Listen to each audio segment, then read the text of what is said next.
This is Success Stories, a program of the Sorrell College of Business at Troy University.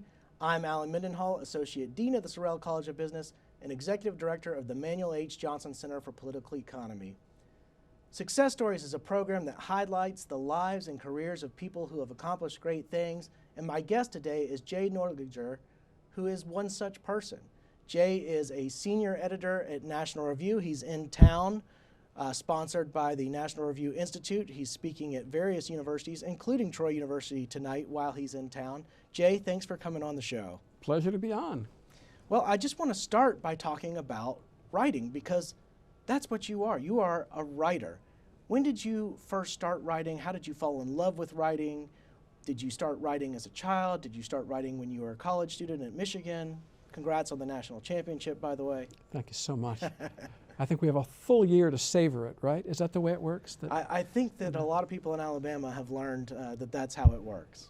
Oh, well, Alabamians are so spoiled when it comes to national championships. My gosh, it's abnormal for you all not to have a national championship, at least for the Crimson Tide. Oh, yes, that's true. That's true. Writing, it's funny. Most everyone talks, and most everyone writes. Most people don't play the flute, and they're professional flutists, you know. Bill Buckley called himself a performing writer. Once he wrote a whole book about a single week in his life. People said, what an arrogant thing to do. How can you think you're so great? You're writing about a single week in your life. He said, I'm a performing writer. That's what I do. And then he did it again. He wrote another book about a different week in his life. He called himself a performing writer. Alan, I don't know. I grew up in sort of a verbal family, a musical family, a family that loved words and phrases and vernacular and puns and jokes and stories. A verbally fluent family, my grandparents and parents. And it was always in the air, I suppose. That's a very interesting question, one whose answer I have botched. It's also an awkward thing to talk about.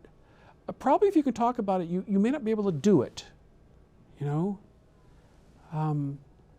I think that writing should be as close to spoken speech as possible, maybe a little more formalized.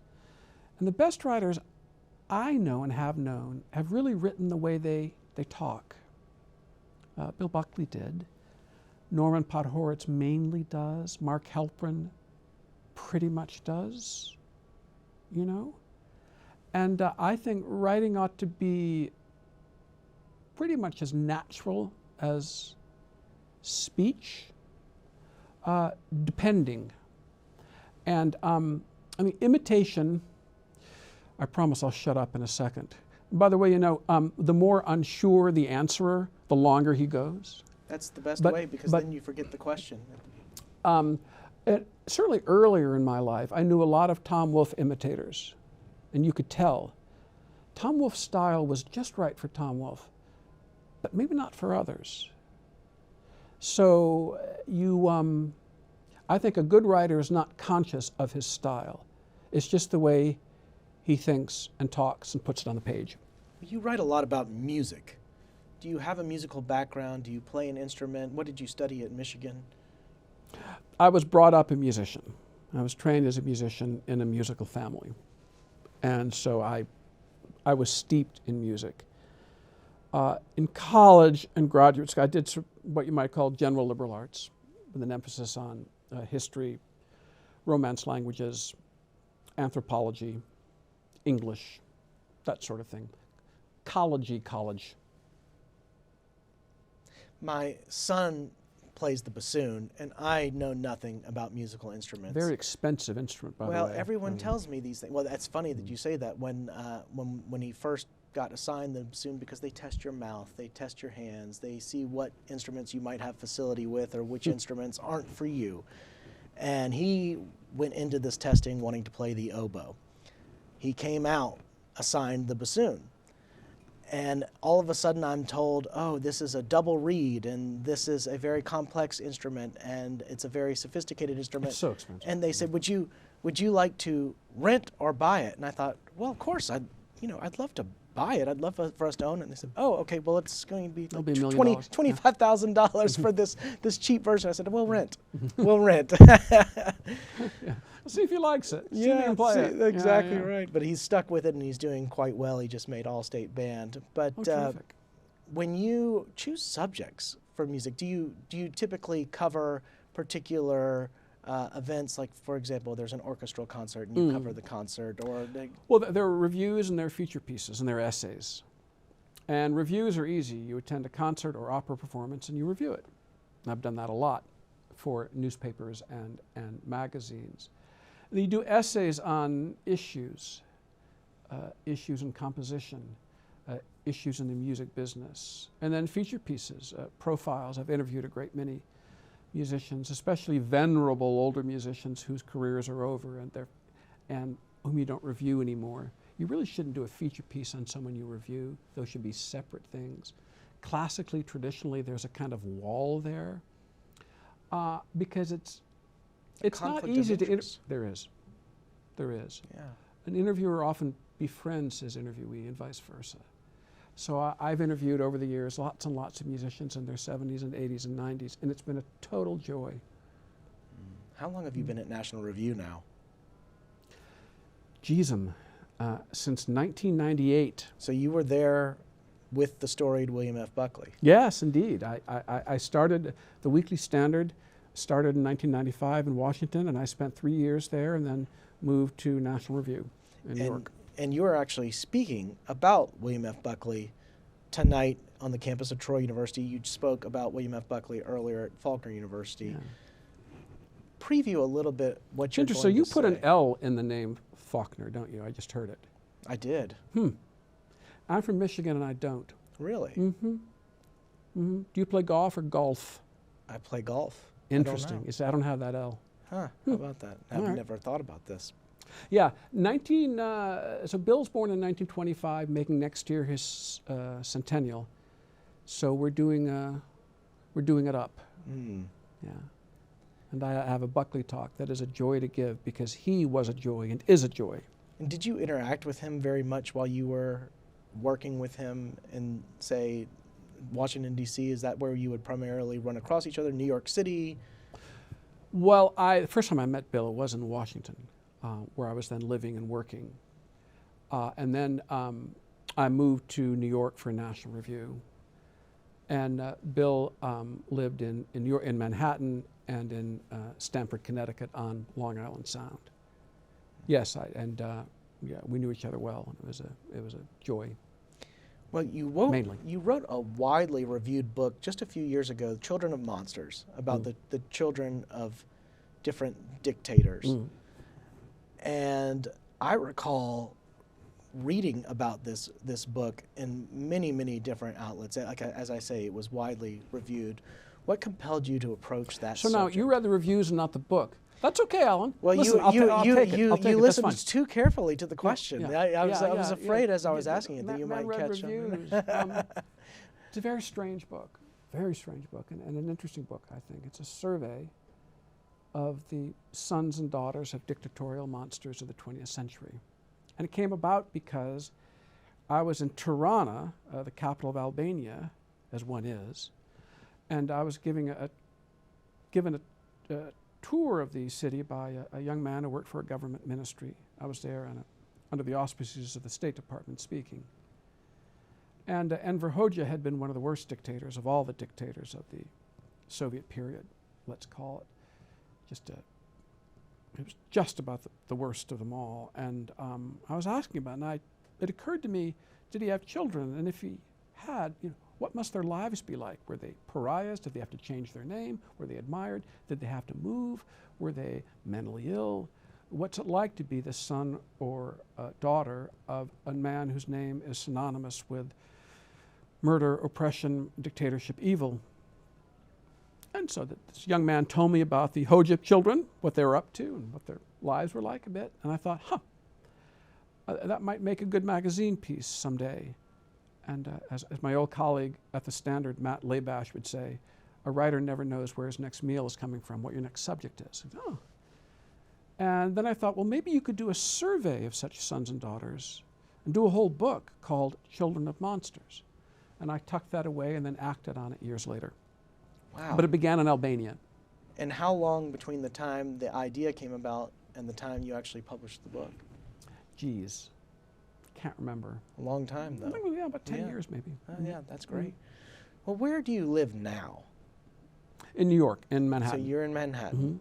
And what is a typical day for you when you have writing assignments, or do you come up with your work and submit by a certain time? I mean, how do you manage your schedule as a writer?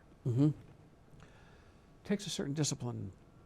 You have to spend a lot of time alone writing. Paul Johnson, all of his life, all of his career, the great English writer and historian, and people would say, I want to be a writer. Johnson would say, oh, that's interesting, that's good. Be prepared to spend a lot of time alone. It's not for everyone. Books and articles don't write themselves, you know. You do. This is what Paul Johnson would say.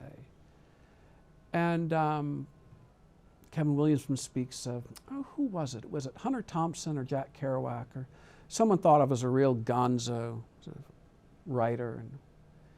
But this fellow, I think it was Thompson, Kevin says, had great discipline. He'd go to a hotel room for 8 hours, like a work shift, and work. And so I write columns, profiles, reviews, essays, magazine pieces. I suppose I write an article or two a day, maybe. And there's simply a process. Fred Barnes once told me, when we're at the Standard, he said, there comes a point in your career, you simply learn how to write, you know how to do it. And it's like doing a job.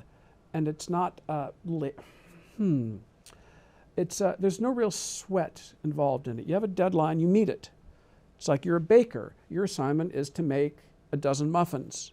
You don't wring your hands about making a dozen muffins. When you make a dozen muffins, and you get them to the person, to the public, or wherever, on time. And that's what you do in writing. It is, as David Price Jones would say, a job of work. And you simply get used to it. It's a little like punching a clock. You go to work, and here's my piece. And speaking of Fred Barnes, I learned a wonderful expression from him. We'd say we editors of the Standard would say, how's your piece, Fred? He'd say, it has the quality of doneness. It's a very important quality. That is an important quality. And another journalist said, I can't remember who it was, said, no piece is ever really finished. It's simply submitted, given up. I like that. And Bill Buckley often said that a deadline is your best friend. What about your book on the history of the Nobel Prize? What inspired that? Can't remember. It seems like an unusual topic to just undertake. That's such a great topic because it allows you to, so the Nobel Prizes begin in 1901, so it allows you to survey the 20th century, the important issues of war and peace, political developments. It's a way of looking at history, recent history. And there's this wonderful parade of personalities, the laureates, and there are all the controversies surrounding them. Writing this book about sons and daughters of dictators, I was very glad to give that up. I was glad to write it and very glad to give it up because it was marinating in some unpleasant stuff for quite a while. And I think readers feel that way. They're glad in a sense to read the book and glad when it's over. The history of the Nobel Peace Prize, I was wistful about giving up. It's just such a wonderful thing. And a reviewer of that book, you might have read the reviews, Alan, since you read the reviews. A reviewer of that book, John Bolton, said, and I was so glad he said this, he said, yes, it's a history, but it's also a book-long meditation on peace. A very interesting, multifaceted subject and one vulnerable to abuse. What is peace? Wonderful question. It's not merely the absence of war. It's not war either. Genuine peace, real peace, in a climate of freedom is a wonderful thing. Who are some of your greatest influences? Well, in the subjects we're talking about, Bill Buckley, Norman Podhoretz, Paul Johnson, David Price Jones, I think I mentioned all of those men already Robert Conquest, Bernard Lewis, Richard Pipes, golly, Jean-Francois Revel. These are very much major figures in sort of post-war 20th century America, many of them on the conservative right. You got me. That's me. But that's a very significant period. You see a lot of changes, a lot of development in the conservative movement as it coalesces around an intellectual core, which is something I would say it probably lacked. It's all kaput, by the way. Until and this is where this is. I would like to talk about that actually. I would really like to talk about that. But if you just take, and this is somewhat of an arbitrary beginning point, but we'll just say the publication of Russell Kirk's The Conservative Mind, and we'll just use that as sort of a beginning point. And you go until, I don't know, 9/11.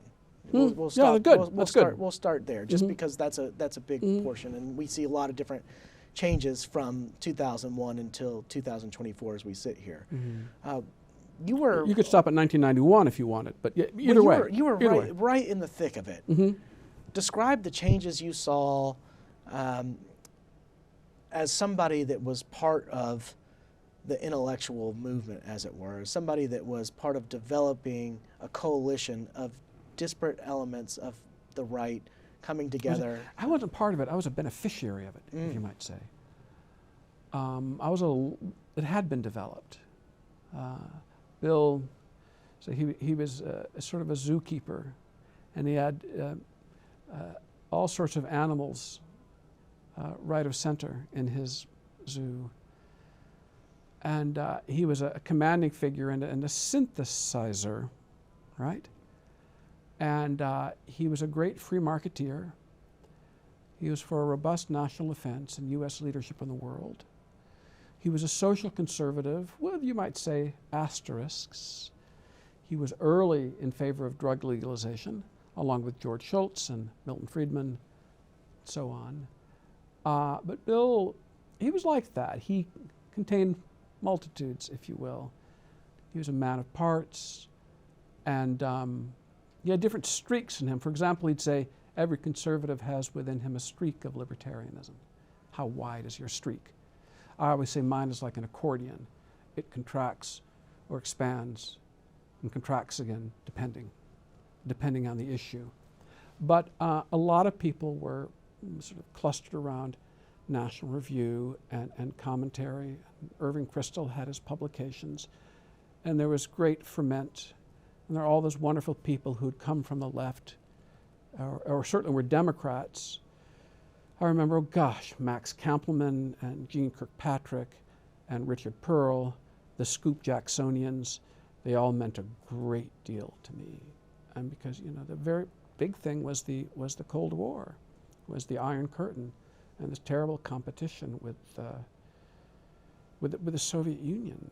And it played out in Latin America, and in the Caribbean, and Africa, and East Asia, and everywhere else. It was a titanic struggle between the forces of freedom and anti-freedom. And our heroes were people like, Lech Walesa or Wałęsa, and Václav Havel, and Solzhenitsyn, and Sakharov, and Anatoly Sharansky, as we then called him. That was my, if I may put it this way, mental milieu. And when you say the conservative movement as such is now dead, at least the conservative intellectual movement, what do you mean by that? It's different. Well, it's or done, not dead, but done. It's done. It's what we see before us. We're in a completely different era, and populism is in the saddle, and nationalism is in the saddle, and the basic questions are being tested. What is conservatism? That answer varies according to time and place, because the great question about it is, well, what do you want to conserve? And in Europe, that answer has traditionally been hierarchy, birth, station, heredity, class, throne and altar, and so on. In America, a lot of people complained about this, I could cite some interesting things, but conservatism has often meant liberalism, classical liberalism. Harvey Mansfield, for example, says that the traditional role of the American conservative is to preserve the liberal tradition. George Will says the same. Robert P. George says the same. The American conservative has traditionally wanted to preserve the founding, the principles and ideals, the Enlightenment principles and ideals of the founding. Limited government, the rule of law, property rights, separation of powers, including an independent judiciary, freedom of expression, freedom of worship and non-worship, freedom of assembly, pluralism, a pluribus unum, and so on and so forth. As I said to Mansfield once, who are your guys? He said, well, I'll take the founders, as disparate as they were, plus Lincoln, plus Frederick Douglass, plus a few others.